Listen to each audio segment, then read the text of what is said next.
Olá, tudo bem com vocês? Frente a uma criança, um adolescente, um adulto com autismo, nós não devemos olhar para eles e enxergar somente o autismo. Nós devemos enxergar eles como indivíduo, em toda a sua integralidade, com todas as suas particularidades, e saber que podem existir outras condições que podem vir associadas ao autismo e influenciar diretamente ao longo da vida deles, também em terapias, na aprendizagem escolar, aquisição de novas habilidades, autonomia, saúde física e mental. Quando existem duas ou mais condições associadas em uma mesma pessoa, nós chamamos de comorbidade. Eu sou a doutora Débora Kestes, sou neuropediatra e hoje vamos falar um pouquinho sobre as comorbidades no autismo. Por que é tão importante falar sobre isto? Primeiramente, como eu já disse, pelo tanto que estas comorbidades podem influenciar ao longo da vida da pessoa com autismo. Podem também dificultar o diagnóstico e potencializar alguns sintomas e alguns prejuízos que esta pessoa já apresente. Quais seriam as comorbidades mais frequentes no autismo? Em torno de 80% das pessoas com autismo, principalmente crianças e adolescentes, vão apresentar transtornos e distúrbios do sono. E isso não só para iniciar o sono, dificuldade para iniciar o sono, mas também como para manter o sono. E nós sabemos que quando não temos um sono reparador, isto vai interferir no dia seguinte. Nós vamos acordar mais irritados, menos atentos, com menor capacidade de produzir e de aprender. Outros transtornos frequentemente associados são o transtorno do déficit de atenção e hiperatividade e o transtorno opositor desafiador. Estes são transtornos que muitas crianças acabam sendo diagnosticadas como TDAH e TOD e podem apresentar um transtorno do espectro do autismo mais leve que não foi diagnosticado corretamente. E se você não faz uma abordagem em toda a sua totalidade, você não vai conseguir respostas de tratamento adequadas, você não vai conseguir que esta criança e este adolescente se desenvolvam em toda a sua potencialidade. Então, dificuldades de atenção já encontradas no autismo podem ser potencializadas no TDAH. No TDAH também encontramos dificuldades de atenção compartilhada, além da dispersão, dificuldade de memorização a curto e longo prazo e até mesmo hiperfoco. A inquietude, a hiperatividade, a impulsividade, por si só já prejudicam bastante o desenvolvimento e aprendizagem dessas crianças e destes adolescentes e quando associados ao autismo ainda mais. O transtorno opositor desafiador frequentemente é responsável por alguns comportamentos inadequados que nós encontramos em algumas crianças e adolescentes com autismo. E muitas vezes são confundidos como sendo sintomas do autismo, mas podem ser uma comorbidade, uma dificuldade em aceitar e seguir regras, em ter dificuldades com pessoas de autoridade, em aceitar realmente questões de regras de convívio social, de ser opositor, de ser desafiador. Transtornos de ansiedades podem ser encontrados muito cedo já em crianças com autismo e podem inclusive piorar algumas estereotipias ou até ser um fator desencadeante do aparecimento de estereotipias, além da ansiedade prejudicar em todos os outros aspectos da vida desta criança, deste adolescente, principalmente no aproveitamento de terapias.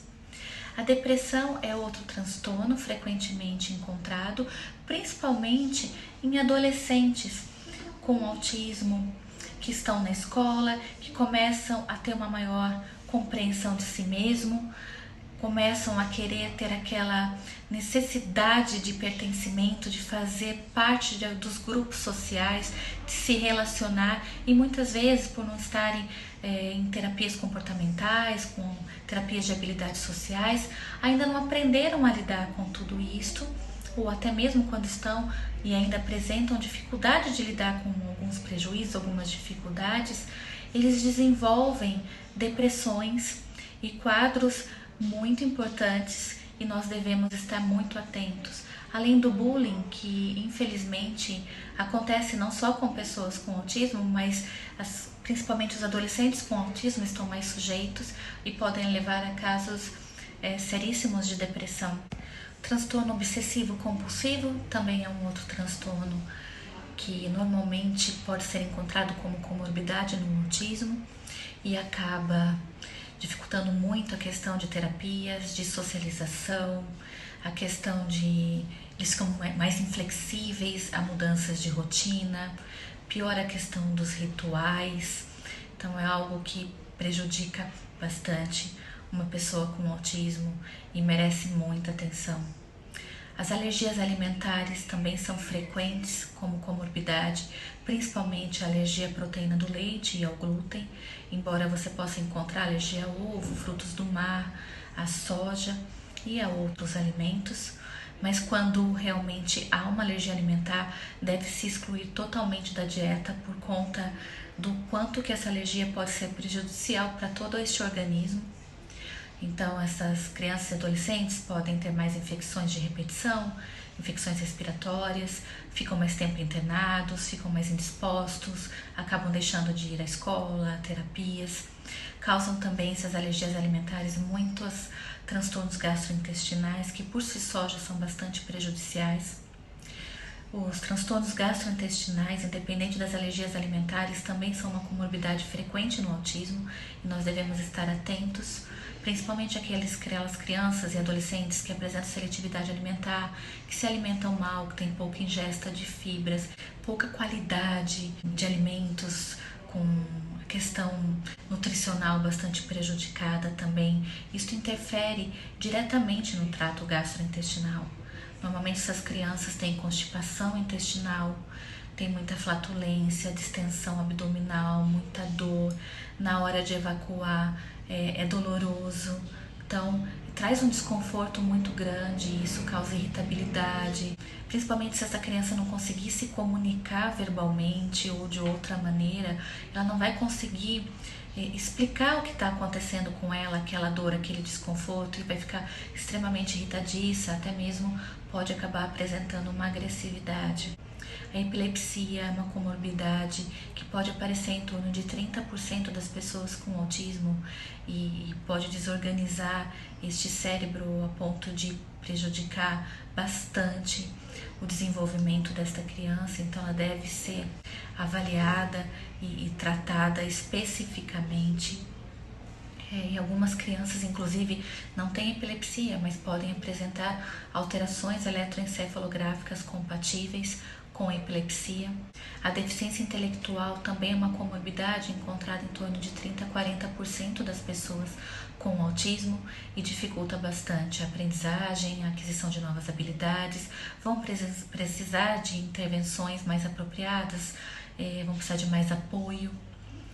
Então é muito importante que a gente também faça a avaliação se existe uma deficiência intelectual associada, e também os transtornos de aprendizagem são comuns em associação com o autismo, mais comumente dislexia, descalculia, disgrafia, desortografia, além das questões específicas de fala, como apraxia e dispraxia de fala.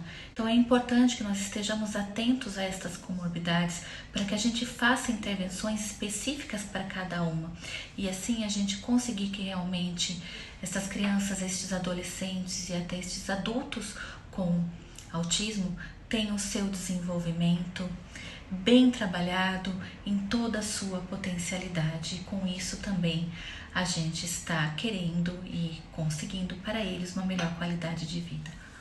Um beijo enorme para todas e tchau, tchau.